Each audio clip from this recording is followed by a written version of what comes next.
The Mafia. You've heard of it, seen the movies, but very few know of the humble beginnings of this crime group. The Mafia are known for plenty of things. Prostitution, drug smuggling, those funny hats. But something so big as the Mafia actually came from something so small. The lemon.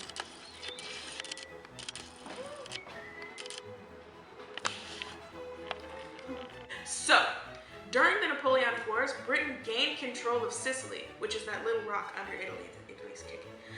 And the British found out that Sicily is actually a perfect place to grow lemons, which were very high demand because lots of British naval soldiers were getting scurvy because they wouldn't eat their citrus. Which is? It's bad. It's frowned upon. Eat your citrus. I mean, what does it do? Scurvy is a vitamin deficiency that makes your bones rot and it hurts your mouth. That's why sailors had it, because they didn't have enough fruit and vitamin C. Good. Eat your oranges and your lemons. Or oranges that say the lemon.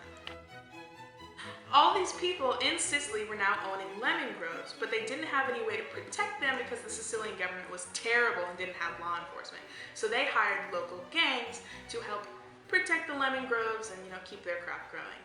These gangs were getting more and more powerful as more and more lemon groves were being grown. So that brought rise to lots more crime.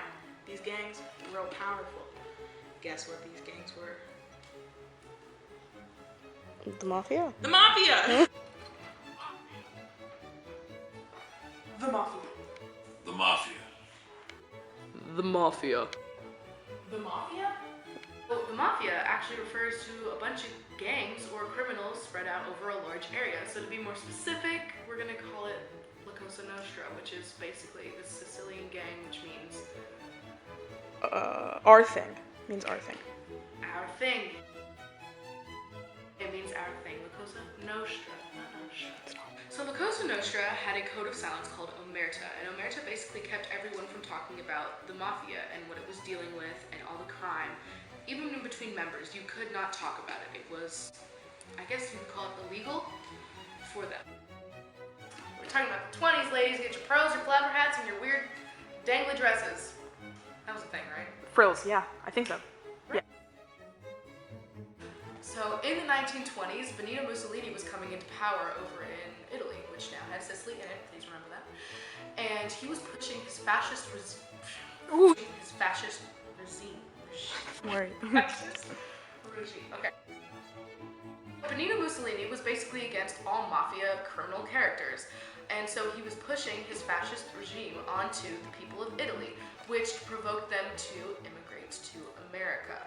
So Giuseppe Esposito started the American Mafia, although he was part of the Sicilian before. So moving into the 1920s, we have prohibition in America, which, as you can imagine, started a bunch of bootlegging and smuggling, which only increased profits for the Mafia in America and made it easy for them to grow and spread quickly.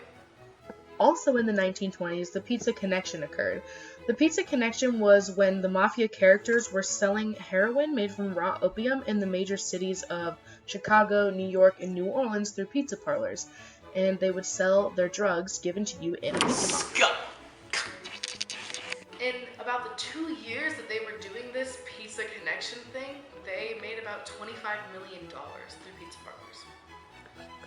They also sometimes stupidly brought money in through duffel bags in small bills, and thought that wasn't suspicious. Hey, I like to make a deposit, cash. You see all this cheddar? Look at this. I want it all in my account. Yes, sir. So in the 1950s, while World War II is happening, the Mafia actually had a very influential role to play in the placement of American naval soldiers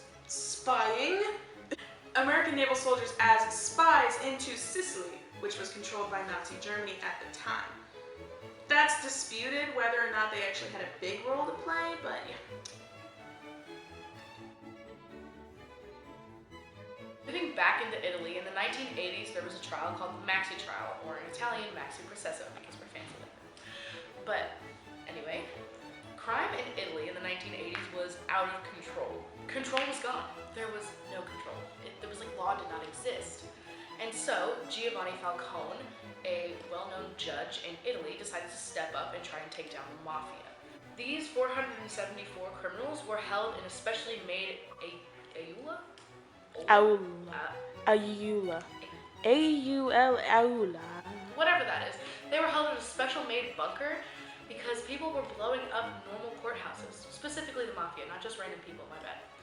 Out of these 474, Giovanni Falcone sentenced 338 to about 2,665 years in prison altogether, as well as giving life sentences to 19 crime bosses. A man named Busco was sent by the Mafia up to the building that Giovanni Falcone was in, and he regrettably blew up the building, killing him, his wife, his children, and 3 police officers that were currently inside.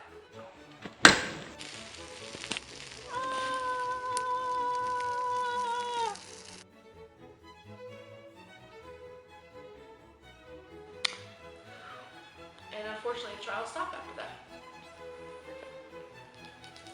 Sad day. Rest in peace, Giovanni Falcone. Rest in peace, Giovanni Rest Falcone. in pieces. We love you. Because of the Maxi trial, crime in Italy and Sicily died down, but it didn't go away completely. The Mafia is still there, lurking in the shadows, trying to steal your lemons. You best hide your lemons. But eat them, don't get scurvy.